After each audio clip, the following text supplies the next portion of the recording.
Welcome back. In today's episode, we're going to be making an MBTI and Enneagram analysis on two of the protagonists in Far Cry New Dawn, Kim Ko-Rai, better known as Kim Rai, and Thomas Rush. Before we start with our analysis, we're going to be looking into her background and her history. And according to the Far Cry Wiki, we know that Kim was born outside of Hope County, somewhere in America. And due to some circumstance, she ended up in Hope County. And this is where she met Nick. Both of them fell in love, and the couple got married. But their honeymoon phase had to be cut short, because Joseph and his cult decided to take over Hope County. And as you can imagine, being pregnant in a civil war is not the best for your mindset. Regardless of the situation, Kim Rai did give birth within that war zone. She refused to leave and she stood her ground. But you see, it only gets worse, because after the seeds were defeated, nukes dropped around Hope County, trapping everyone within it.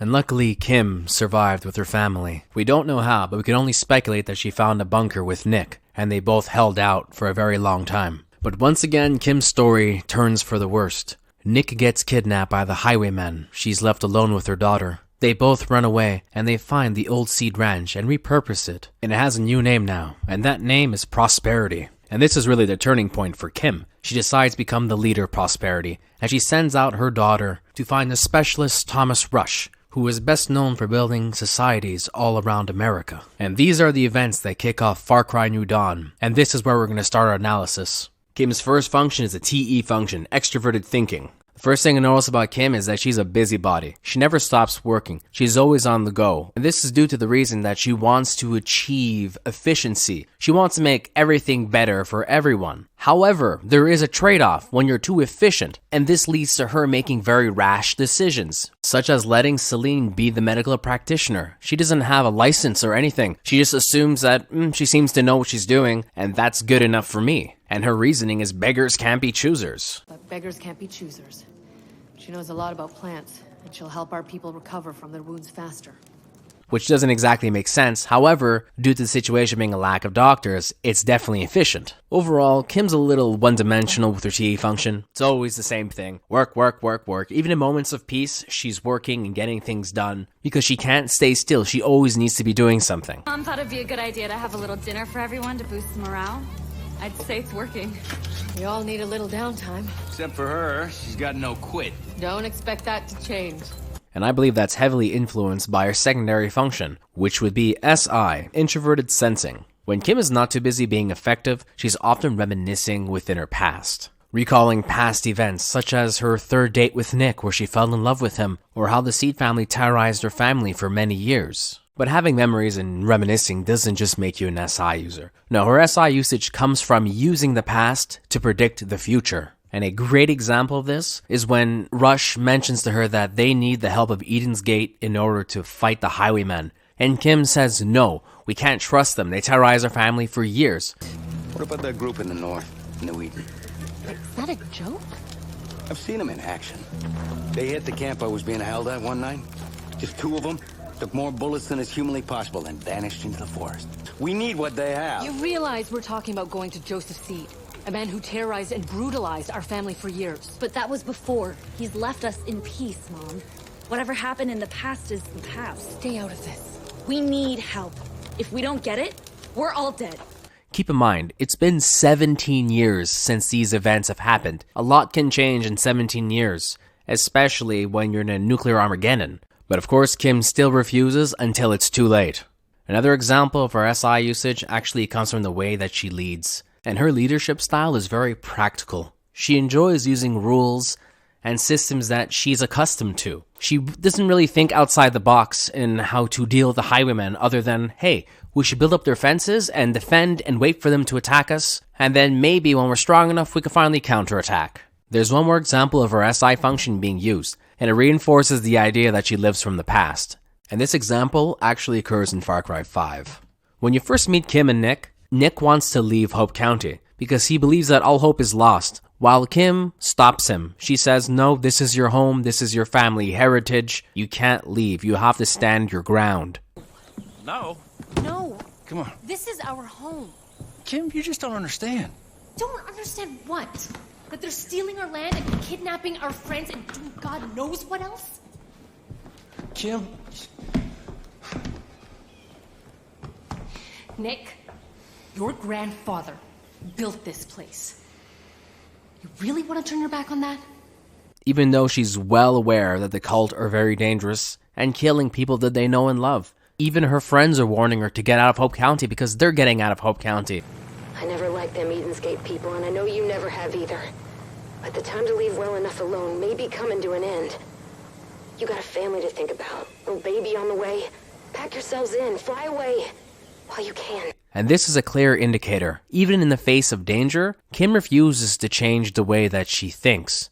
She fears the unknown and what is new. And that leads to her tertiary function, which is the NE function, extroverted intuition. Naturally, due to it being a tertiary function, it won't be as strong. However, Kim does use it occasionally. And there are 3 examples of this. The first example takes place in Far Cry 5. Kim notices that there's been an increase in oil tankers around Hope County, and she gets this intuitive feeling that they're gonna attack. Eventually, through the mission, you find out there's a helicopter in the sky that is looking for resistance strongholds. And if you put 2 and 2 together, you figure out that these oil tankers are going towards the strongholds to blow them up. The second example of her NA function occurs when she's observing Bean. You can always tell who's born before the apocalypse just by looking at them. They're all wistful and sad and wrinkly. She could see the potential and the possibility within his idea of Wikipedia. Wikipedia, just the tips. And even though it's just an idea, she allows it to happen. She wants to see if he'll succeed. Bean's a sweet kid. He's a bit of a late bloomer, but he's incredibly smart. He's even managed to build an adorable little intel business. If you see his people out there, talk to them. They'll point you towards people and places that can help you. And our third example of her NA usage is quite small. She notices when you come back from Joseph's compound that you've been exposed to the bliss. I can tell you went into the bliss. And she does this by just looking at your body language and your face. She doesn't really tell you why, but she just gets a hunch and a feeling of it. But other than those 3 examples, most of the time, Kim just ignores her NA function. She'd rather take things at face value and take it for what they are than what it can be. Kim often ignores her own emotions when leading, in order to appear as a strong, competent leader. However, when under great stress, she cracks like an egg, and this is where we can see her FI function at its strongest. An example of that occurs directly after the highwaymen attack her beloved Prosperity. Kim abandons her leadership role and ends up trying to revive the dead citizens. Hey, look at me! Look at me! Look at me! Hey! And she does that because she's trying to deal with her overwhelming emotions. She much prefers to show her emotions through her actions rather than words, which is the exact opposite of Carmina. This is further reinforced when Carmina asks her if she's okay. Are you okay? Are you hurt? I'm fine. And she says, yeah, which is a complete lie. Moments later, Rush suggests that they should team up with Eden's Gate, and Kim disagrees and just storms off to deal with her own emotions. And when you find her isolated, just sitting on the ground, watching the dead bodies. Kim doesn't need to say anything. It's very obvious to me that she is feeling a lot in that moment. It's very clear that Kim cares about Prosperity and its citizens, and she tries seeing the best in everyone. And I believe she puts on a productive mask in order to shield her emotions from the world. And that concludes that Kim is an ESTJ with an overdeveloped TE and an overdeveloped SI, which locks her in the past. Our next companion we'll be analyzing is Thomas Rush. There isn't too much information on Thomas Rush, but we do know that he came from California. He was the leader of a group that would rebuild societies all across America. They were dedicated to biofarming and engineering, and they would use these abilities to rebuild societies. And the only other piece of information we have is that Thomas Rush is part of the military, and that's all the information we have of his past. And with that being said, we're going to start our analysis. And here's the fun part. We get to guess what his first function is. And I'm going to go on the limb and say it's either going to be NI or TE, but I'm going to slightly go towards TE, extroverted thinking. The first thing to notice about Rush is straight to the point. He is direct. He's not so concerned about how you feel about things and what he says. All he cares about is, did you get the message? Good. Let's survive. Let's get things done. Jesus, Barnes, keep screaming like that, you're gonna bring them all down on us. Rush, you're alive. Help me. No, we have no time. We gotta go. Barnes, we are not leaving the cabin behind.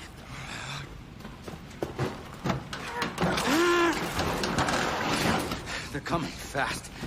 We need to stick together. Understood? And in that way, he's a little similar to Kim. However, unlike Kim, he's not driven by the past in order to make future decisions. Instead, he's driven by his perception of the future, and that would be the NI function, introverted intuition. He has a view of the future, and he wants it to happen. And this perfectly explains his ambition. He wants to make a new America. This is why he's rebuilding societies and settlements, because he wants to make something out of it. He wants to make the place better, and he has a vision for it, and he's going to strive towards that vision. He's going to use that TE function and the NI function together and achieve those goals, no matter what the cost.